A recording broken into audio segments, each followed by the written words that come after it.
નમસ્કાર, nation plus ન્યૂઝમાં આપનું સ્વાગત છે. હું છું ધોલ પરમાર. રાજકોટમાં ભાજપના નેતાઓએ પોલીસની હાજરીમાં રાહુલ ગાંધીના પુતળાનું દહન કરતા કોંગ્રેસે પોલીસ કમિશનરને આવેદનપત્ર આપી રજૂઆત કરી હતી.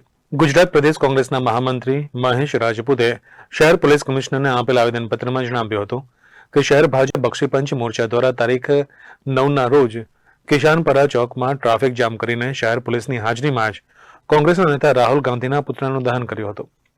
પોલીસની હાજરીમાં પુતળાનું દહન થયું હોય તેવું વિડીયોમાં દેખાઈ રહ્યું છે.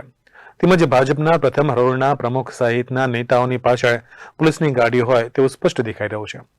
તે સમયે હાજર પોલીસ અધિકારીઓએ આ ગુનાહિત પ્રવૃત્તિ રોકવા શા માટે પ્રયાસ ન કર્યો અને જાહેરનામાનો ભંગ છે છતાં પોલીસ ત્યાં ઊભી રહી અને ગેરકાયદેસર પ્રવૃત્તિ થતીને રોકવા પ્રયત્ન કર્યો ન હતો.